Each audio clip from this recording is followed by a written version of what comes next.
राज्यसभा सांसद किरोड़ीलाल मीणा ने किसान आंदोलन के प्रति सरकार के नजरिए को सकारात्मक बताया है। किसानों की हर बात मानने की बात कही। सांसद मीणा ने कहा कि 7वें दौर की बैठक में सरकार ने सकारात्मक रूप से किसान संघ के नेताओं की बात सुनी।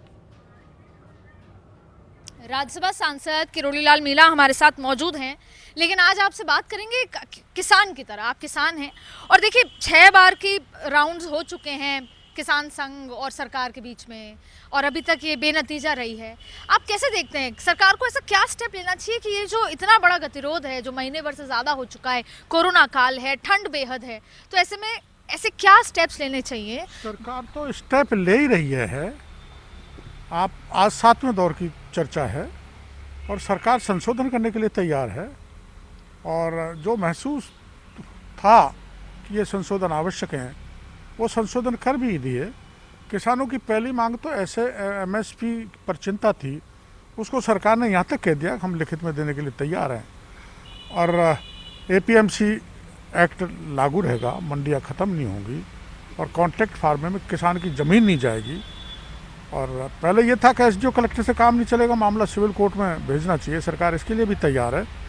लेकिन इसे बिल्कुल लोकतांत्रिक तरीके से जो किसानों का आंदोलन चल रहा है, इसमें कुछ हिंसक तत्व ऐसे घुस गए जो किसानों को उकसा रहे, किसान के कंधे पर बंदूक रखकर देश के किसानों को गुमराह कर रहे हैं, देश में अशांति फैलाना चाहते हैं और अस्थिरता पैदा करना चाहते हैं।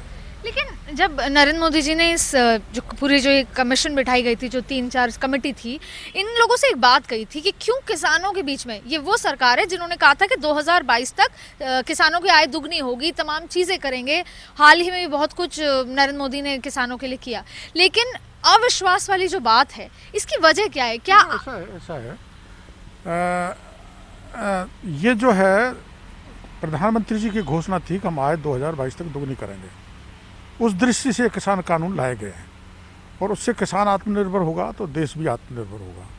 लेकिन आप जानती हैं कि अभी राजस्थान में चुनाव हुए थे, बिल्कुल ग्रामीण अंचल के किसानों ने वोट डाले थे, वहाँ 2/3 प्रचंड बहुमत से भारतीय जनता पार्टी पंचायत राज में कब्जा किया है और कांग्रेस को कोने लगा दिया।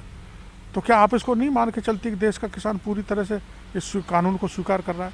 पूरे देश के किसान, जो चाहे बिहार में चुनाव हुए हो, चाहे उपचुनाव हुए हो, मध्य प्रदेश में हो, भारतीय जनता पार्टी को जिताया है, तो कोई नाराजगी पूरे देश के किसानों में ऐसा मेरे को नहीं लगता। पूरे देश की चलिए बात करेंगे, लेकिन पहले राजस्थान की बात करते हैं। आपने ये बात कही, आप खुद भी राजस्थान से हैं, सांसद हैं, तो फिर ऐसी क्या है कि राजस्थान के किसान भी वहाँ बैठे हुए हैं और वो भी नाराज़ हैं? और हमारे राजस्थान के एक नेता हैं, आपके मित्र भी हैं, वो कह रहे थे कि मैं 2 लाख लोगों को लेकर आऊँगा किसानों को, हालांकि कहते हैं कि आंकड़ा 3,000 से ऊपर नहीं पहुँचा, तो वो किसान क्यों कन्विंस नहीं है? फिर कन्विंस है जब तो हमको बहुमत मिला है, कन्विंस है जब तो जितने भी आंदोलनों के लिए बैठे हैं, चाहे अमरा राम जी बैठे हुए हैं, चाहे रामलाल जाट बैठे हुए हैं, चाहे राजा राम जी बैठे हुए हैं, चाहे बेनीवाल जी बैठे हुए हैं, मैं उनको धन्यवाद देना चाहता हूँ कि वो इस मुद्दे पर आंदोलन कर रहे हैं। लेकिन किसान उनको साथ नहीं दे रहे उस तादाद में जिस तादाद में मिलना चाहिए।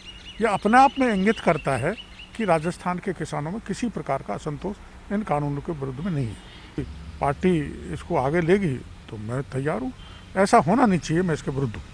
तो इन तमाम बातों पर राज्यसभा सांसद किरोड़ी मीणा ने हमसे बात करी, जिसमें उन्होंने किसान के मुद्दे पे कहा कि सरकार हर पॉसिबल चीज़ किसान के लिए करना चाहती है। हमने उनसे आरएलपी नेता हनुमान बेनीवाल के लिए भी बात की, हालांकि उन्होंने गोल मोल घुमा दिया, लेकिन माना जा रहा है कि आरएलपी की चिट्ठी भेज चुका हूँ इस विरोध की और लगातार इसका विरोध करता रहूँगा। और शायद आने वाले दिनों में वो जितेंद्र सिंह से, जो मंत्री हैं पीएमओ के, उनसे मुलाकात कर इस पर एक बार फिर विरोध जताएंगे। कैमरा पर्सन मुकेश के साथ अदिति नागर, फर्स्ट इंडिया, दिल्ली।